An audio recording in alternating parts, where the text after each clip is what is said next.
Okay, so I shall make a start. So I'll just introduce myself. My name's Tina. I'm the health coach for To Be Limitless. And my background is I was a registered nurse.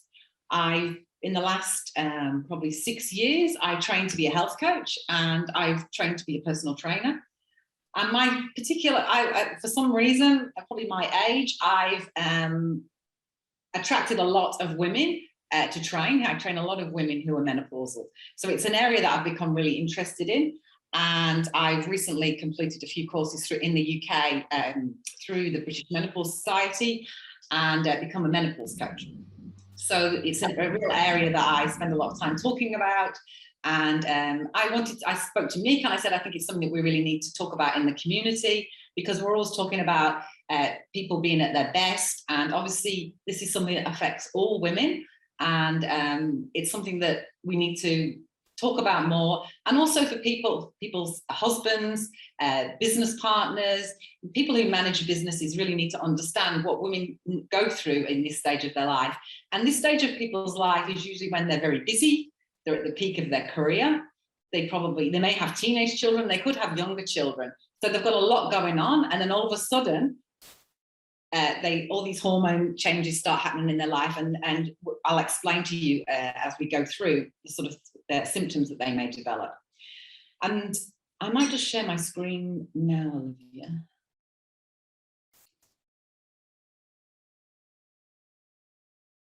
Sorry.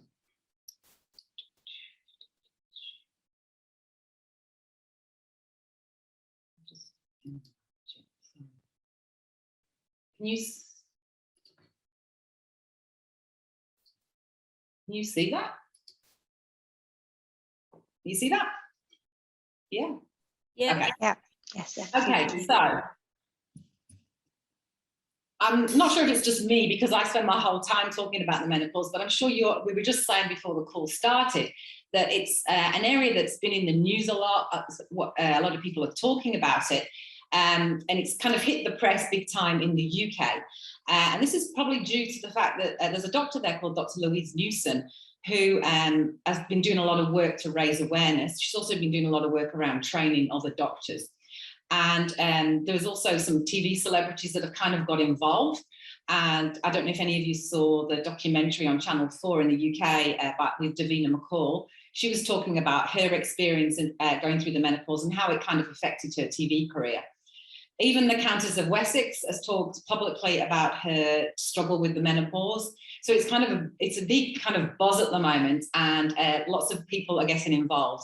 There's been a charity set up by Dr. Louise Newson called the Menopause Charity, and they're doing lots of work around raising awareness, raising money to train people. So I just wanted to put it into perspective, just to think about why it's becoming such an issue now. So 2,000 years ago, the average woman only had 10 periods in her whole life. And this was because she was either pregnant, she was either breastfeeding, she was either suffering from malnourishment, so she wasn't ovulating, or she died. So basically that was 2,000 years ago. Now in the 1800s, the average life expectancy of a woman was 39. So these women never went through the menopause. So now the average life expectancy is around 78 for most, in most countries, most Western countries. So if you go through the menopause at 45, early or even earlier, you could be in the menopause for half of your life. And I think in the past, our grandmothers and our mothers have just kind of like, no one's spoken about it. They've just kind of gone, oh, I've gone through the change and I feel terrible, and I just have to accept this is the way my life's going to be. And I think people now are saying, this is not the way we should accept life to be, and women's health is much more important than that. And so there's lots of talk about using hormone replacement therapies, but also looking at the lifestyle changes that you can make that will help your symptoms. So it's about being able to thrive during this time of your life. Sorry. So the current headlines, particularly in the UK Menopause Charity that Louise Newson set up, are estimating that around 1.6 million sick days are lost in businesses because of women not being able to work because of the symptoms that they're suffering from. They're estimating around 900,000 women are leaving work at this time of their life. So these are women that are kind of at the peak of their career. You know, you're in your 50s, you've worked all your life, you've kind of got to these senior positions. And a lot of women are just saying, we can't cope, we've got, you know, it's too difficult. And they're having to resign from their positions because of the demands that are being put on them. The several organisations are starting to announce that they're introducing menopause policies.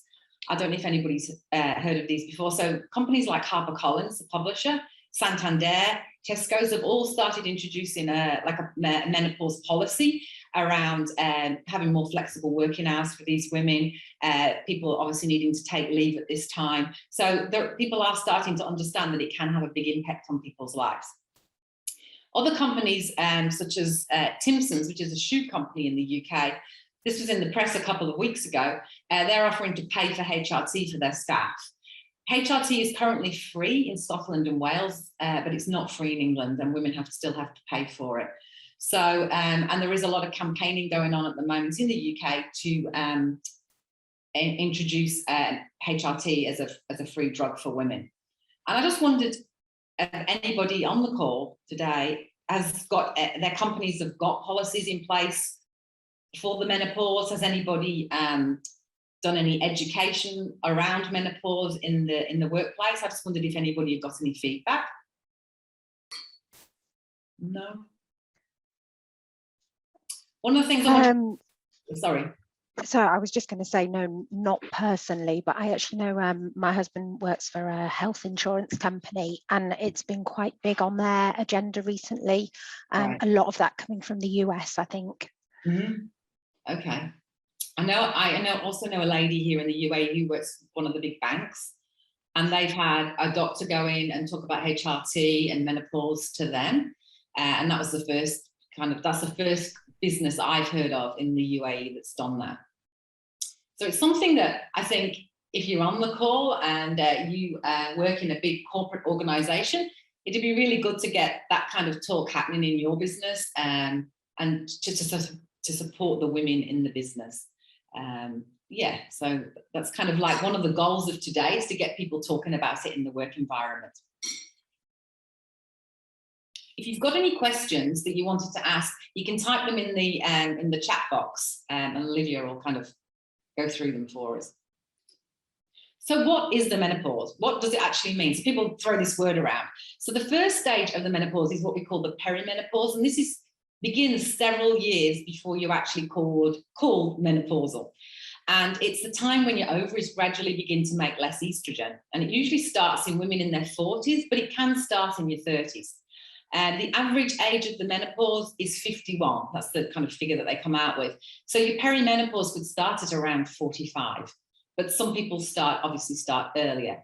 It's often good to talk to your mom. Usually, often you follow suit with your mom. Not always, but it's sometimes good to do. To ask. Often moms don't know, and they'll go, "Oh, I can't remember."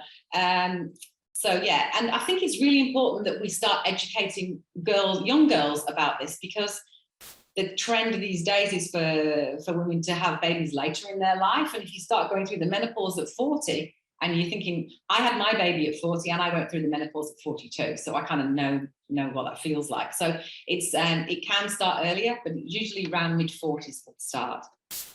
And then they say you're actually menopausal at the point in time 12 months after your last period. So it's not until you've had 12 months where you haven't had a period. And during this time, your cycle can change. You have hot flushes. I'll talk about the symptoms a bit later. So this is just a graph, and I've scribbled on this graph. So this is a graph. So this is showing the three different hormones. There's also testosterone, which I haven't put on here. But this is your estrogen, and this is a thing that fluctuates a lot during the perimenopause. So on this graph, they put this nice smooth line, and I was talking to Fiona about it. And I was like, it's not really like that at all. It goes up and down. And this is why you get these symptoms that fluctuate. And some months you feel fine, everything's fine. Oh, I'm okay again now. And then all of a sudden things will be really ropey again. So this hormone goes up and down, could go on for 5 years, but it goes up and down. Okay. And then when you actually had your last menstrual period, your estrogen is really dropped down, and it's kind of very, very low.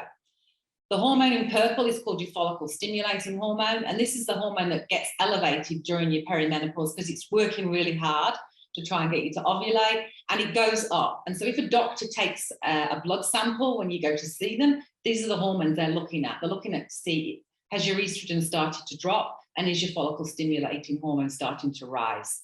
So these are the things that the doctors will look at if they take a blood specimen. One of the things that the British Menopause Society say is if you're 45 and over and you're getting any of the symptoms I'm going to talk about in a moment, you are perimenopausal. They say you don't need to take a blood test. You can go on the symptoms. But if you're below 45, they recommend you take a blood sample to check everything else. You know, check your thyroid function, check lots of everything else is okay. Because your thyroid function can also affect these kind of things.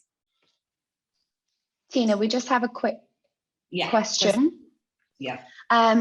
What the effect of estrogen? What is the effect of estrogen in the body producing less estrogen? What is the influence of that? I'm just going to go into that right now. Okay, fabulous. Thank you. So basically, these symptoms that you can see on this screen are the effects of the hormones, the lack of the hormones and the increase of the follicle stimulating hormone, but it's mainly due to your reduced estrogen. Your body has estrogen receptors all over, everywhere, like in your brain, your muscles. And so this is why you get a whole combination of different symptoms. And so it's not just your estrogen drops and your fertility is gone. It's many other things as well. So you can see here there's 34 symptoms that they talk about.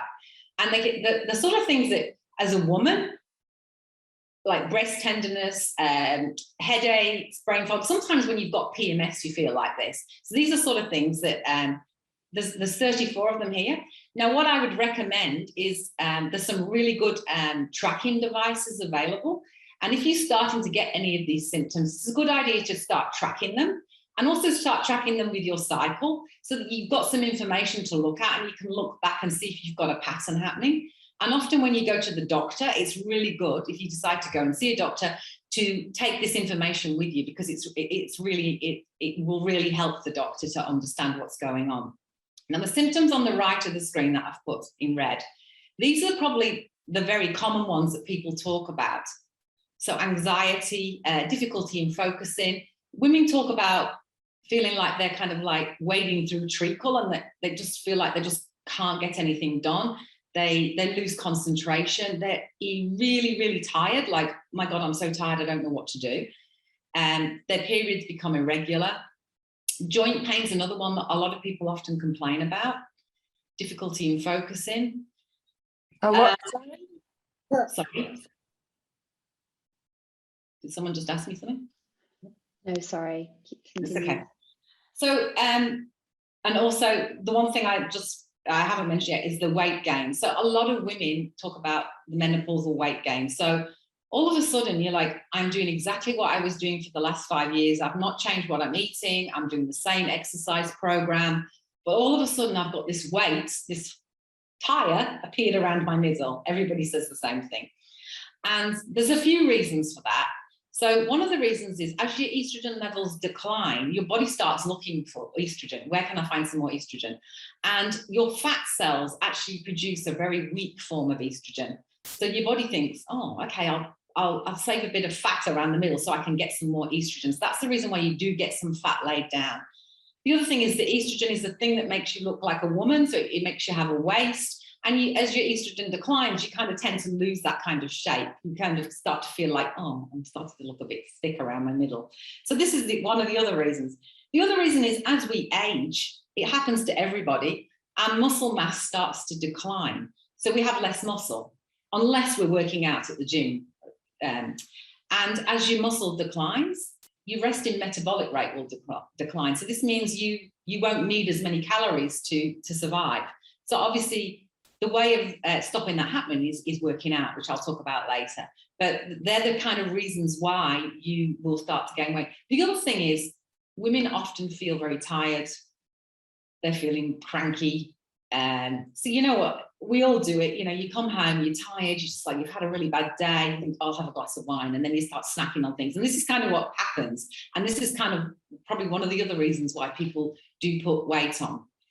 The other things on the side of this screen, you know, hot flushes are very common, night sweats, digestive issues. I mean, there's a whole list there, and these are the 34 kind of signs that symptoms that people complain of. Now, one of the things that's really common and needs to really be talked about is anxiety and depression. And some women have overwhelming anxiety and feel that they just can't do things anymore. I was talking to a lady a few days ago who had been doing the same job for, you know, 15 years and said all of a sudden she just felt like she just couldn't do her job anymore, and she just was like anxious about leaving the house and things like this. So this is something that we really need to make people aware of, that people are going through. This was a very sad, this was in the newspaper the 12th of November. This was a lady in England who committed suicide in April. And her husband went public about it because he wanted to raise awareness to other men that suicidal thoughts and anxiety and depression are one of the symptoms of menopause, and people need to be aware of it. So he sort of, that was in the newspaper 2 weeks ago. And I think it was yesterday or the day before, there was this article in the newspaper where Rod Stewart had talked about on a show in the UK about how he felt that men needed to have some classes around menopause. They needed to understand what women were going through, because he didn't recognize his wife when she was going through the symptoms that she was going through. So I think it's really important that we kind of open up this discussion around, with men as well as women. I was talking to a woman in the gym a few weeks ago, and she's young, she's not menopausal. And her boyfriend was with her, and he said, "Oh, I'll go. I don't want to talk about this." And I said, "No, you need to be here. You need to hear this. This is what all women go through, and you really need to understand this." And the reason why these issues happen with our brain, with our mental health, is we have a lot of receptors in our brain, the estrogen receptors, and as these decline, it reduces what's called brain energy. And we've got a real, if people are interested in learning about this, there's a really interesting TED talk that Fiona's got. We've got a reference sheet for you afterwards, from a neuroscientist talking about this. So your hypothalamus is the area of your brain that affects your body temperature. And this is why we get the hot flushes, because the estrogen receptors are picking up we haven't got enough estrogen. Your brainstem is an area that affects your sleep. So your brainstem is affected by the lack of estrogen, and this is why we often have problems with sleeping. And your hippocampus is an area in the center of your brain which affects our emotions. And this is why we get anxiety, mood swings, issues around mental kind of awareness. So it's not something that you were imagining, it's something that's actually happening. Estrogen stimulates serotonin as well, which is the mood boosting chemical that regulates our mind and anxiety. So obviously it's affecting the serotonin production.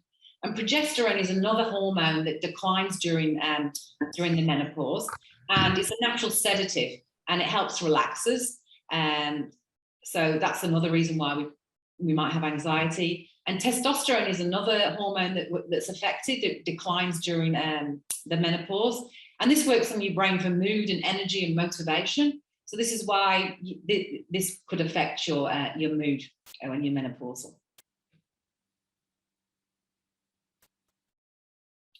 Has anybody got any questions that they want to ask now before I go on? Sorry, I just joined late. It's Fawaz. So Hi. Nice meeting you. Thanks and good luck. Thank you, Fawaz. No questions in the chat just yet. Thank you. Okay, so what we're going to talk about now is treatment options. So what can you do to sort of help your symptoms? So there's lots of things you can do around lifestyle. So I'm going to talk about nutrition, exercise, sleep, and stress management. And then there's alternative treatments, so looking at phytoestrogen supplements, herbal supplements. And then we can't talk about menopause without talking about HRT. Now, what I wanted to say at the beginning, which I forgot to say, was HRT is a drug that needs to be prescribed by a medical doctor. I will just give you some like an outline of what's on the market and some of the myths around it.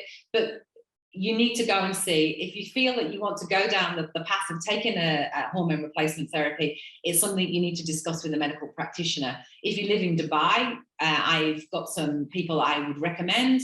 And yeah, so we'll talk about HRT later. So nutrition.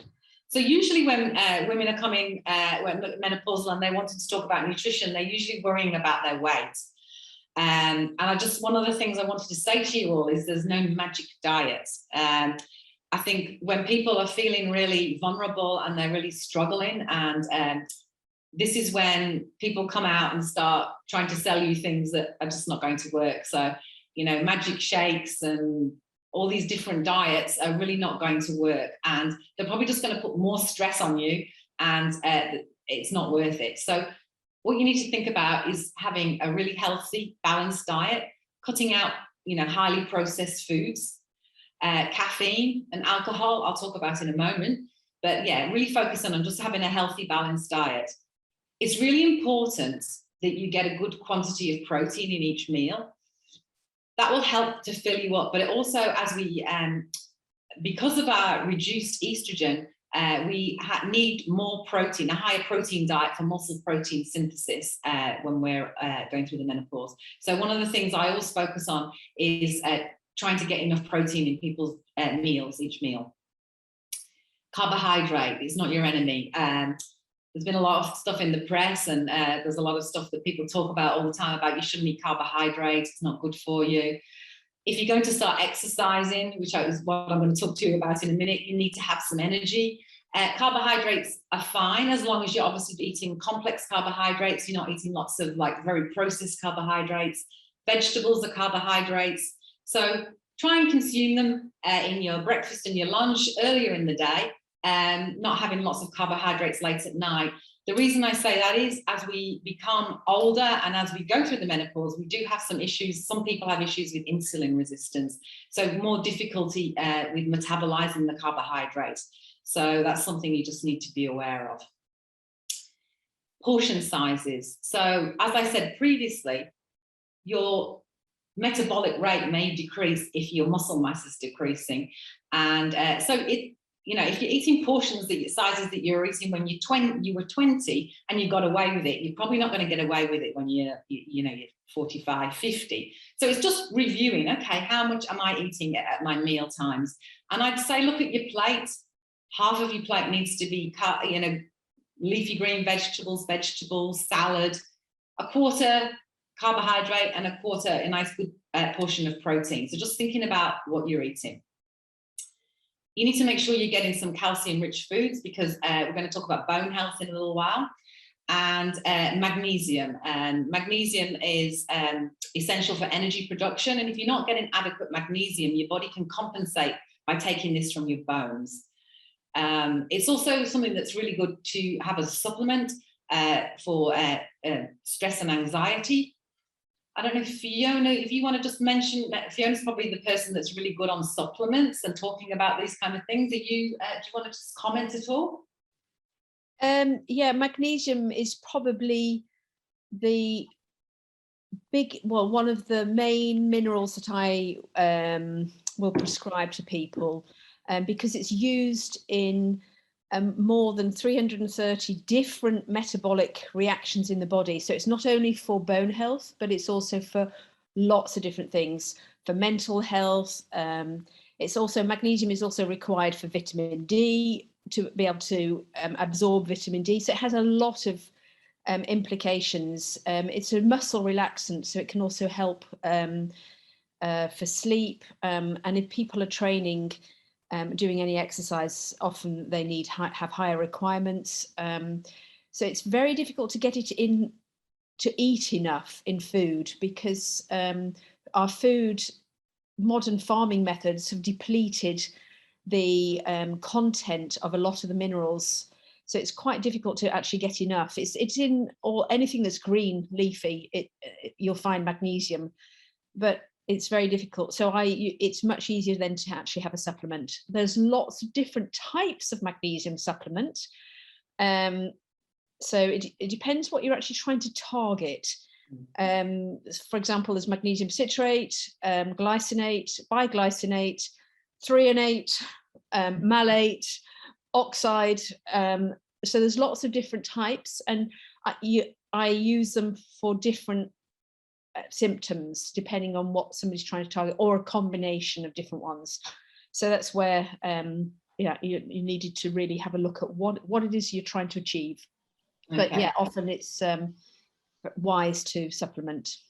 Fiona, would you mind just writing those in the chat to everyone, just because I've just got the last 8 is all I heard. Something 8, something 8, and something 8. If you are able to write those in the chat, that would be great. Thank you. Can we ask, or you prefer at whenever you're open for questions, please? Yeah, if you want to ask us a question now, go for it. Okay. Regarding the magnesium, as we know that most of the magnesium, or high contents of magnesium, it's in the dry nuts. And always we are facing an issue, how many milligrams of magnesium you need to have per day. Some studies I read it's 200, other studies I'm reading is 400. And if I went, for example, to 200 with my type of nutrition food, can I cover this 200, or just go for the maximum and take it as a nutrition food, and then the extra will get out of the toxin out of the body? We're always, regarding the supplement, it will be another question later on when we finish. Always the issue is we are using supplement, we are using vitamins, and at the same time we are having a nutrition food. And we are targeting good fruits, good vegetables, as you said, all of it as a nutrition wise. So when do we know ourselves? Are we taking extra? Are we taking low? Is it the right balance? How could we find the balance? When it comes to magnesium, you can't really overdose. Some things you can overdose, and you don't want to have high levels. The consequence, and it depends on which form of magnesium. As I said, magnesium is a muscle relaxant, so it will cause all muscles to relax, in particular the muscles in the bowel.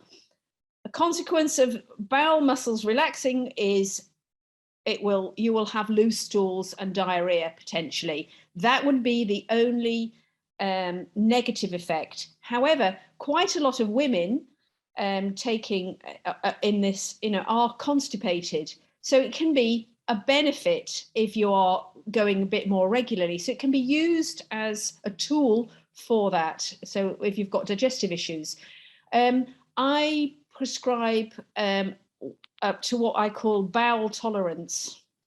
So you slowly increase the amount of magnesium to the point that you get loose stools, and then you back off the dose, and you can play around with the dose. So you can go up and down, depending on, if you're a bit more stressed, you'll have higher requirements.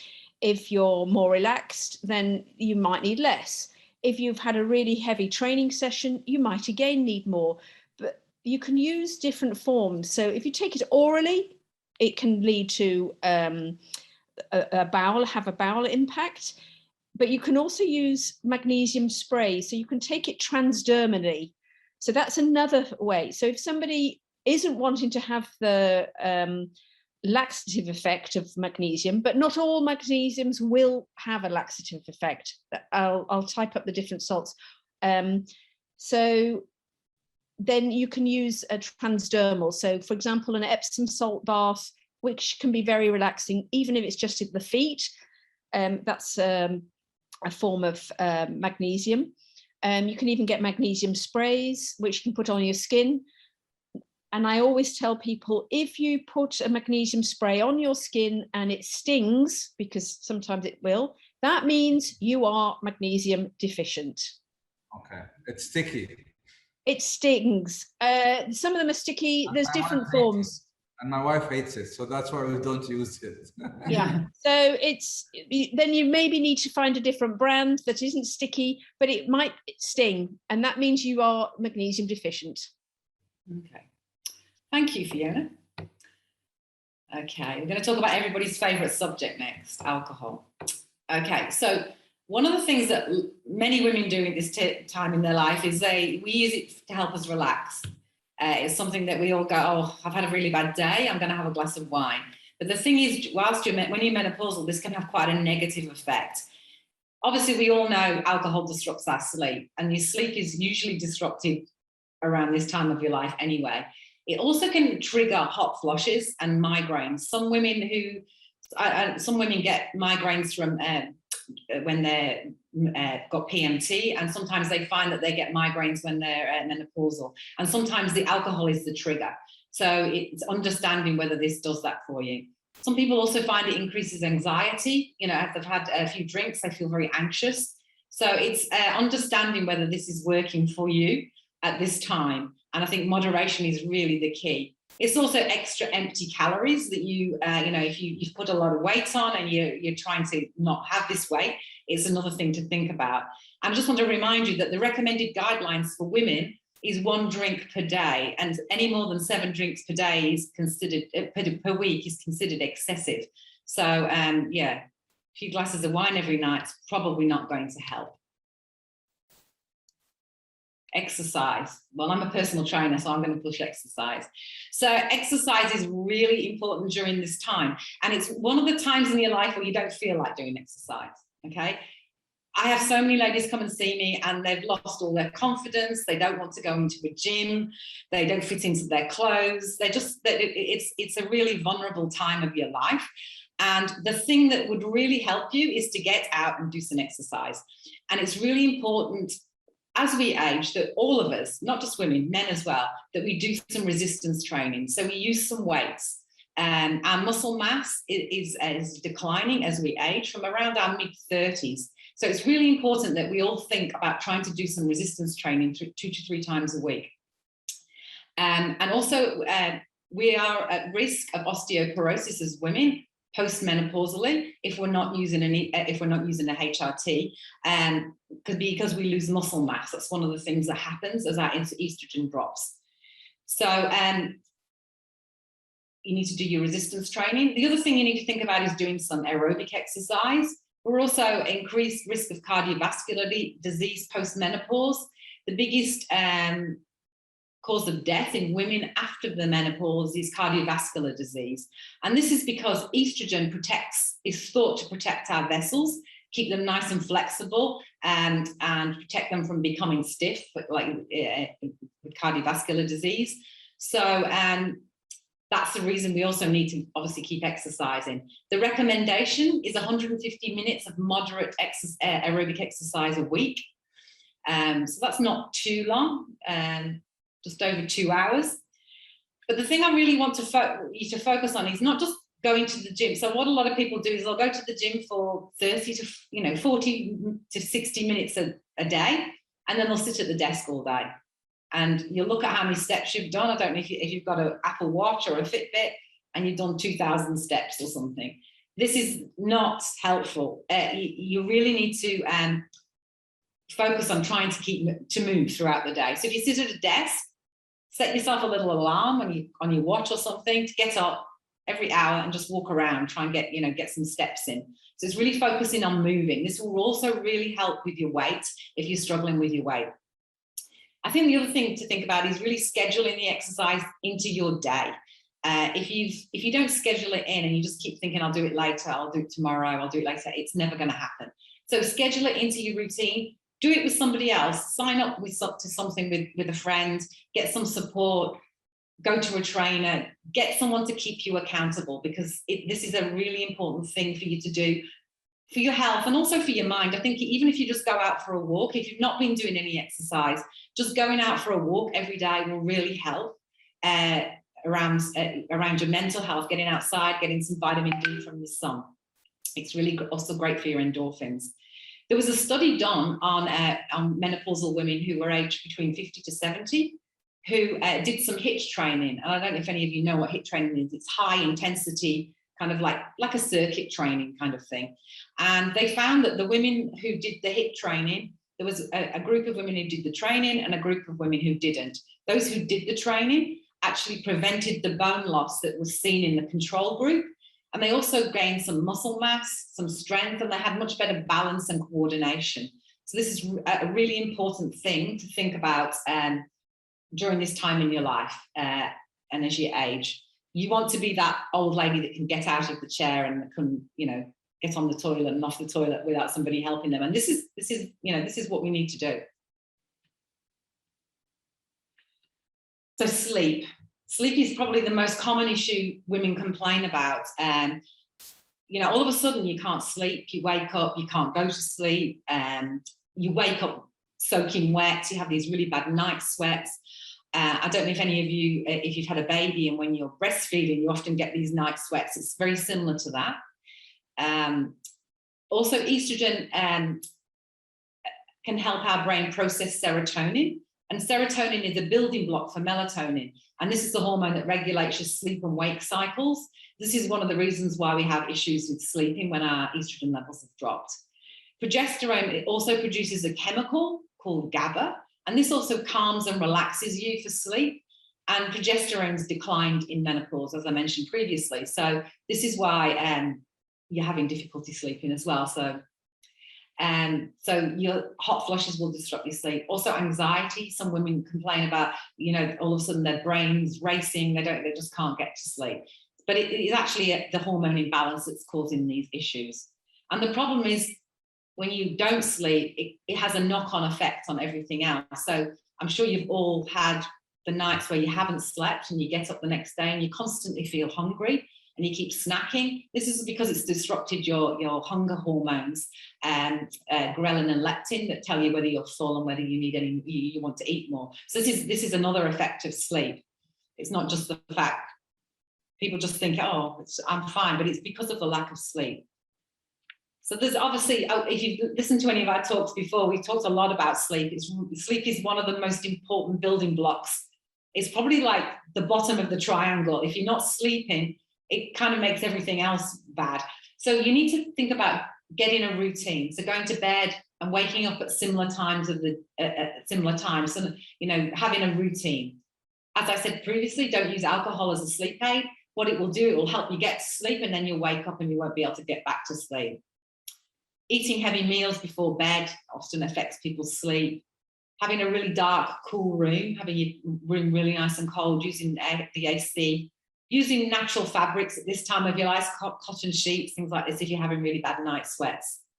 Removing electronic devices, we've talked about this previously, these will disturb your night. Journaling, some people find journaling really helps if they've got, you know, your mind's racing and you can't get things, just by putting everything on a piece of paper before you go to bed sometimes helps people kind of put it away before they go to sleep. Aromatherapy or meditation, there's some really nice apps around that you can use for meditation.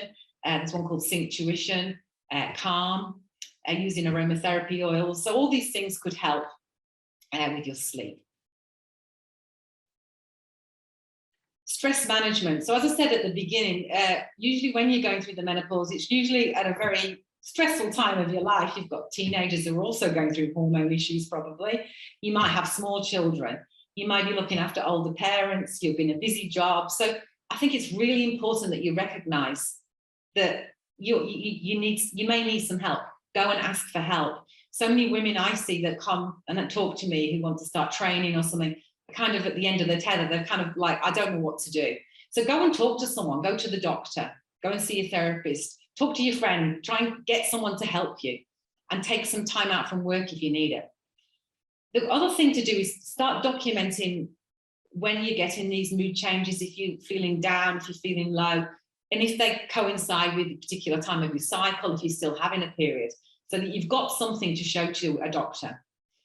The guidelines around menopause talk about cognitive behavior therapy. This is a talking therapy that is helpful if you're suffering with low mood and anxiety. And there's a growing evidence that talking about mindfulness is helpful with stress, anxiety, and depression. But I think the key thing is to really be aware that this is a stressful time in your life and you need to take some time out and maybe ask for some help. And it's not a failure. I think in the past, women have just thought, well, this is a short period of time in your life. You have to struggle through. You just have to not talk about it, and it'll go away and you'll be all right. But that's kind of, I think times have changed and people are starting to realize that it's time, you know, people need to ask for help. So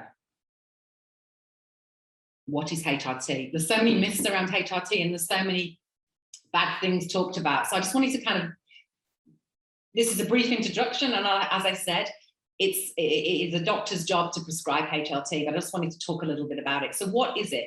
It's basically the hormones that you're all of a sudden deficient in, we're replacing them.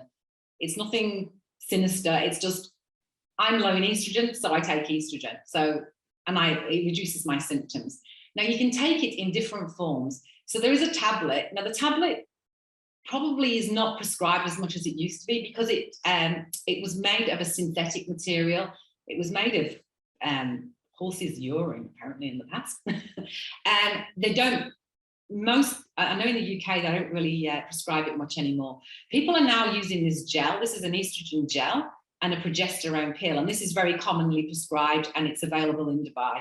So you use the gel, you rub the gel onto your arm and you take the pill, the progesterone pill at night. And this is one of the things that helps you sleep when you take the progesterone pill at night. This one here is, this is called, there's two types of hormone therapy available. There's one called body identical, which is this one. This one's regulated.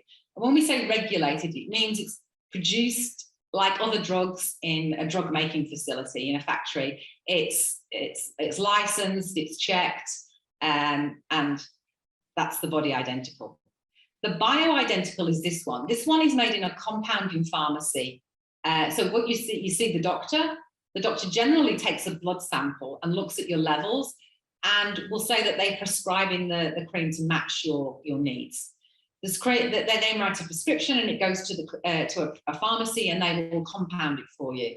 The issue with this is it's not regulated, so it's dependent on the compounding pharmacy. So obviously in America, the compounding pharmacies, are probably very high level, and yeah, we've got 2 compounding pharmacies in Dubai where you can get these drugs from, and some doctors prescribe from there. It just depends what suits you. I'll just tell you now, this is a lot more expensive than this. This has really come down in price in the last kind of 6 to 8 months. And this, if you go for the compounded formula, it's much more pricey. This is something that came out on the market a year or so ago, I think. It's a spray. It's an estrogen spray. You spray it on your arm, and these are the patches, and these have been around probably for a lot longer.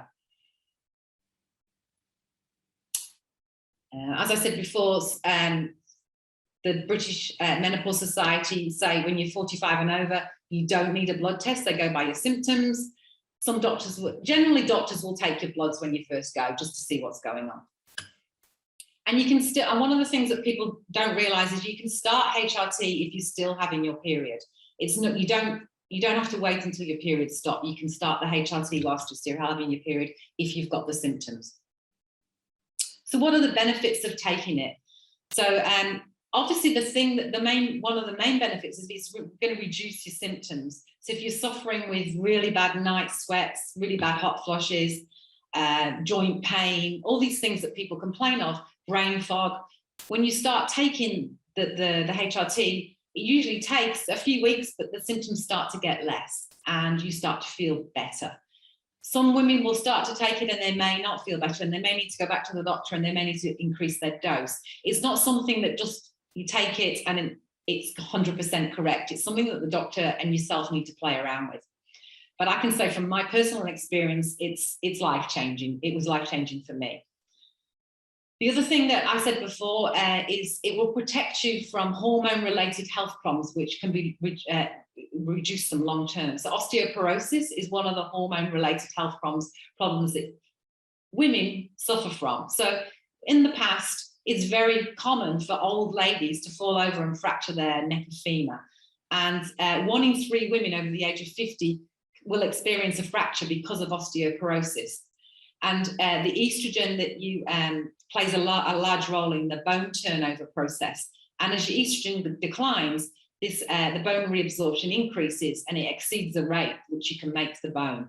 So leads to bone loss. And in the first 5 to 7 years after your last period, you can lose up to 10% of your bone mass if you're not taking any sort of HRT. So this is one of the benefits of it.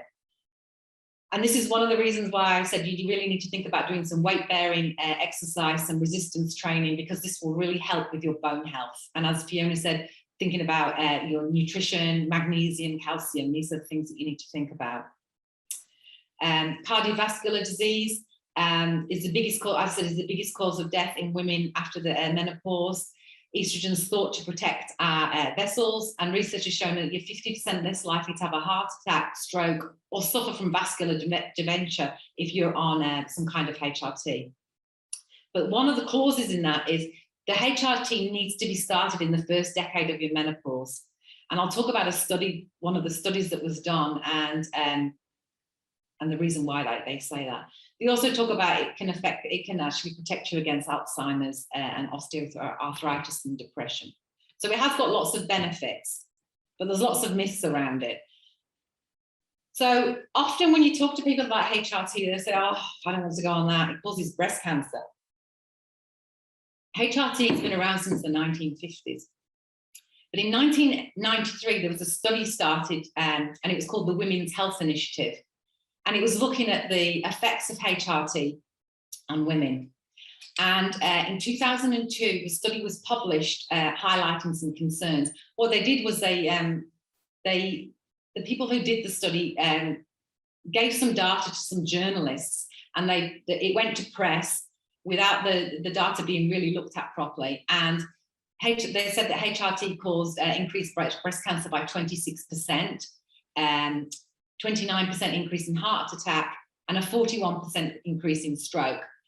Obviously, this caused major kind of panic in everybody. Everybody stopped prescribing it. There was a decrease in prescription by 70%.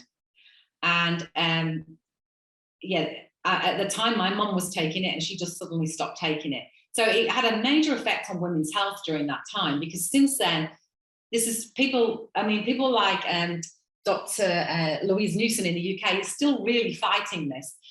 They re-looked at the data years later, and they actually, there's a Dr. Blooming, his name was, and he stated that the data was actually wasn't statistically significant, and also that the people in the study were the average age was 63, so they were more than 10 years after their menopause. Many were overweight, many smoked, many had previous heart attacks. So these women all should never have been put in the study in the first place, and they skewed the data. And they now say that this data was complete rubbish. So that study was kind of, is not kind of valid anymore. But what they do say now is if you're going to start on HRT, you need to start it within the first 10 years of your kind of perimenopause. So it's no point, you know, I went through the menopause at 42, they wouldn't prescribe the HRT for me now at 50 something, because at 60, because it's too late. And they will only prescribe HRT, you know, if you fit certain criteria. So I'll go through that in a second. So they say the breast cancer risk is low. There is no increased risk in women age of 51 and below. There is a slight increase if you're over 51. The other issue that was more of an issue in the past was blood clots, because when we used to take the pill, it was obviously had to be metabolized in your liver, and this caused, there was some incidences of blood clots and DVTs, but now they're using more gels and sprays. This doesn't seem to be such an issue. Now, this is a study that was done in 2015, and I just wanted to highlight a couple of things. So it's looking at the incidence of breast cancer in women between 50 to 59, and it's looking at the increased risk of things that you do. So the things I wanted to highlight was you're actually at a more increased risk of developing breast cancer if you're overweight. So plus 17, this is the excess risk. If you look at HRT here, it's 3. But this is the HRT that was prescribed in 2015, and it was using more of the synthetic hormone. So this is probably less now. And the other thing I wanted to highlight to you was physical activity can actually decrease your risk of breast cancer. So alcohol increases your risk. So you're actually at a more increased risk of developing breast cancer by being overweight, drinking lots of wine, and not doing any exercise in comparison to taking HRT. This is kind of the message that this slide is I'm wanting to kind of portray to you. And often if you go to the doctor and you want to start on HRT, they will look at things like this. So they'll look at your weight. Do you drink? Are you a smoker? Do you exercise? Have you got a history of breast cancer in your family? And these are all things that need to be considered if you're going to go on to take HRT. So that's my little spiel about HRT. I'm sure people have got questions. Does anybody want to ask me anything now, or do you want to wait till the end? Does any questions come up, Olivia? Not yet. Okay. No. So there are alternative therapies you can take. Some people take St. John's wort and black cohosh. These are supposed to have been effective for some people in reducing hot flushes and night sweats. Some people have tried them and they haven't worked. There are also some supplements on the market that are specifically for menopausal women that seem to help. Eating a diet that's high in phytoestrogens. These are found in plants. These are a similar structure to estrogens and they're naturally produced. You can find these in varying degrees in soy, legumes, beans, lentils, nuts, flaxseed. So these are things that you could add to your diet that might help. Acupuncture is one of the things that people sometimes use for headaches and migraines. There's not a lot of scientific evidence, but the NICE guidelines for the menopause, they do recommend this to try it to see if it helps. Yoga. Yoga is a really good way of de-stressing. And it's also a really good way of incorporating exercise into your life. And a lot of women do this, and this kind of helps. There are lots and lots of resources available. We've actually got a resource sheet that we can send out to anybody that's interested. But these are 3 books that I'd recommend that are really interesting. This one by Louise Newson is just a really general kind of introduction to the menopause. And if you're going through the menopause, it's really interesting and it's very easy to read. This one's probably a bit more kind of functional medicine, kind of goes much more into detail. And this is a lady who's a personal trainer who went through the menopause and kind of describes her journey and kind of her recommendations. This is a website that Louise Newson set up, and I'd highly recommend you looking at it if you want any information. It's got fact sheets about everything from breast cancer to hot flushes to diet to it's got everything in there. They also have a really good tracking kind of app on there. So if you wanted to start tracking anything, mood, your periods, your cycle, you can use that tracking app from there. It's a really good resource. If anybody wants any more information, please reach out to myself or Fiona. Fiona also is got a big interest in menopause and nutrition. So either of us are happy to kind of help you. And if anybody's got any questions they'd like to ask, I'll stop sharing my screen so I can see everybody. Tina, we've just had one whether you're able to recommend any doctors. I know you mentioned that you have some recommendations for here in the UAE. If you're able to share just some names or put them in the chat. I was just thinking, if you're okay, I can share the presentation with anyone who's attended today with the recording so that they do have all of the information there as well.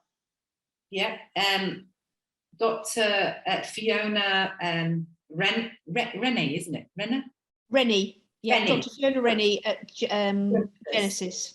Genesis is fantastic. Yeah. There's a couple of doctors at King's College Hospital. Dr. Maria Kira, she's got a Greek surname, I can never pronounce it. She's very good. But Dr. Oxer, also gynecologist at currently at King's, but she's opening up her own clinic. She's also very good and really into the hormones. Yeah. And there's some doctors in Abu Dhabi that I can get the names of if people are in, I know that people are in Abu Dhabi. There is actually a personal trainer in Abu Dhabi who has kind of set up like a Instagram, Facebook kind of group. And she's around supporting women in Abu Dhabi. So if anybody's in Abu Dhabi that wants any information, she's a really good resource. She also runs fitness classes for women as well. So I can get that name if anybody wants that from me. Any more questions? Yeah, somebody's asked, how would you increase progesterone level naturally? I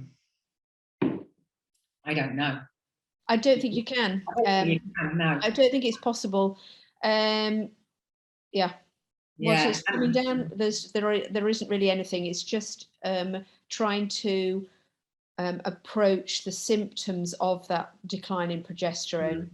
Which Is often, yeah.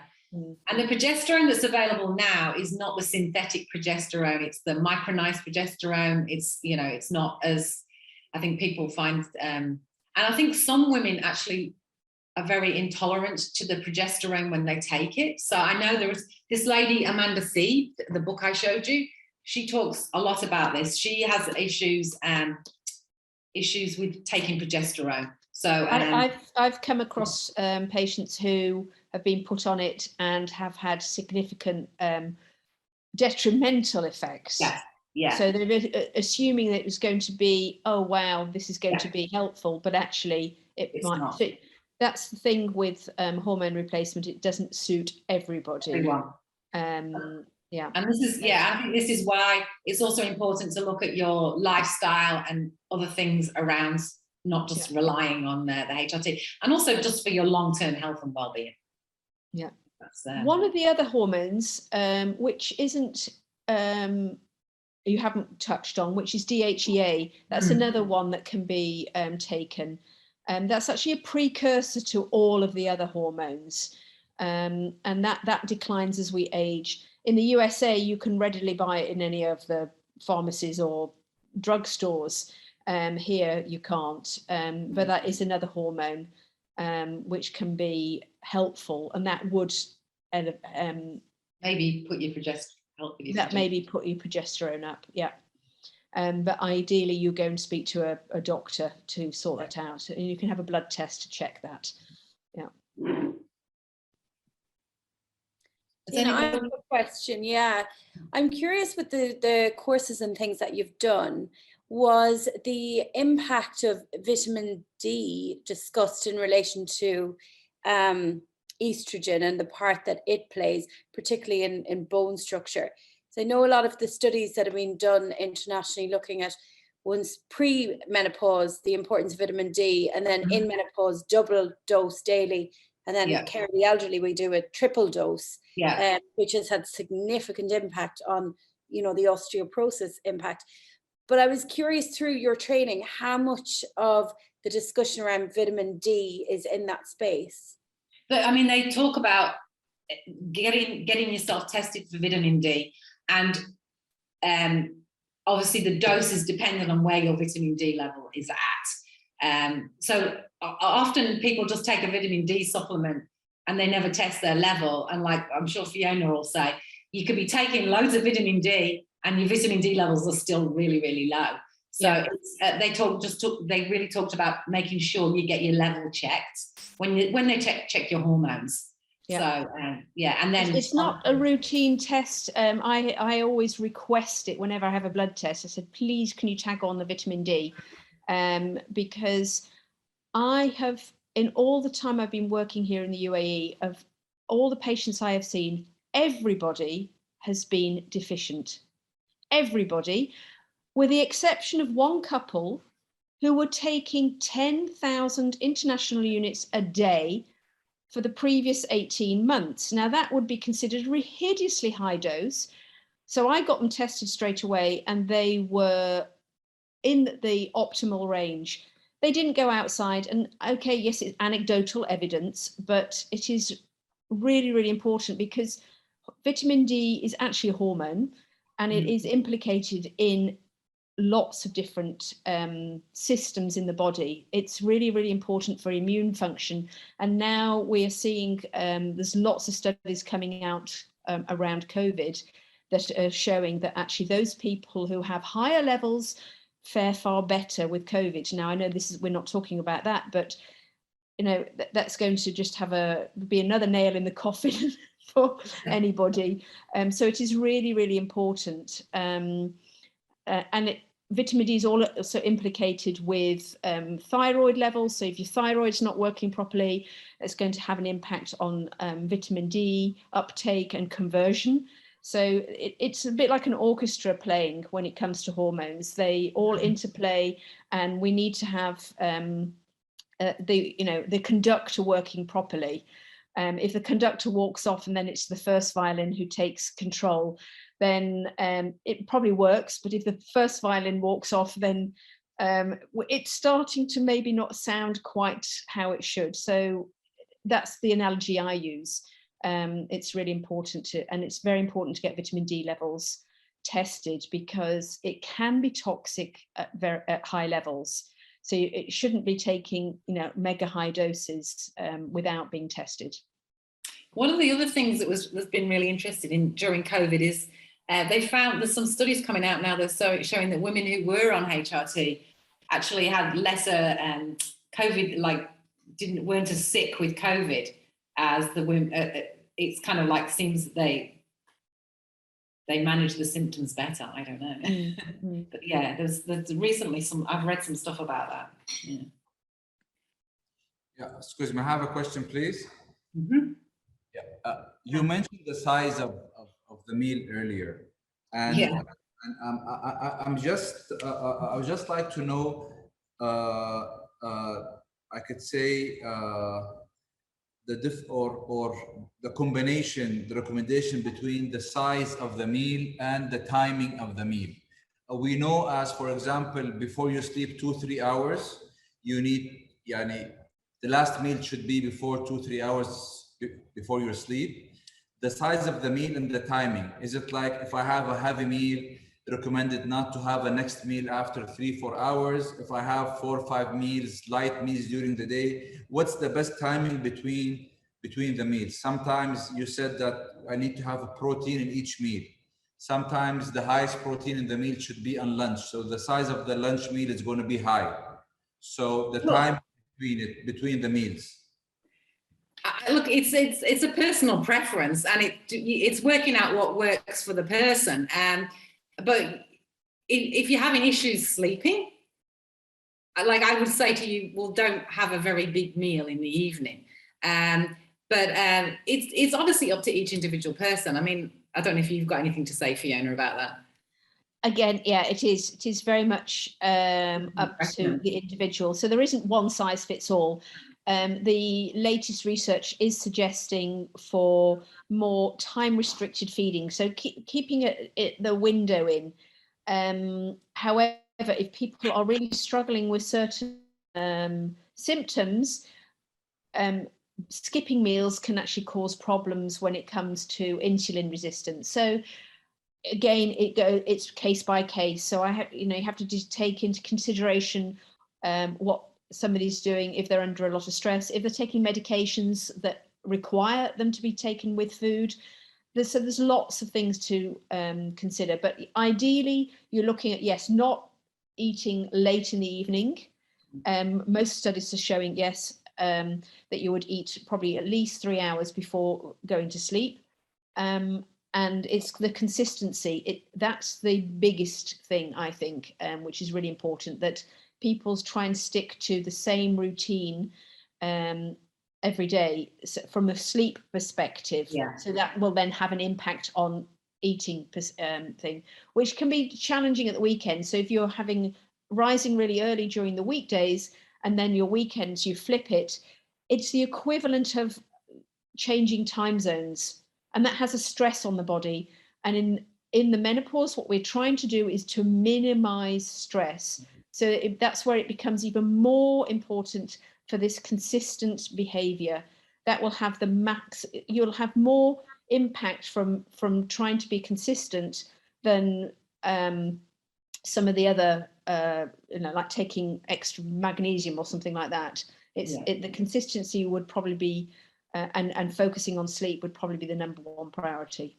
So could we say like between 2 to 4 hours between meals, which is the time that you need to digest the meal? Is this a good, I could say, methodology to work on?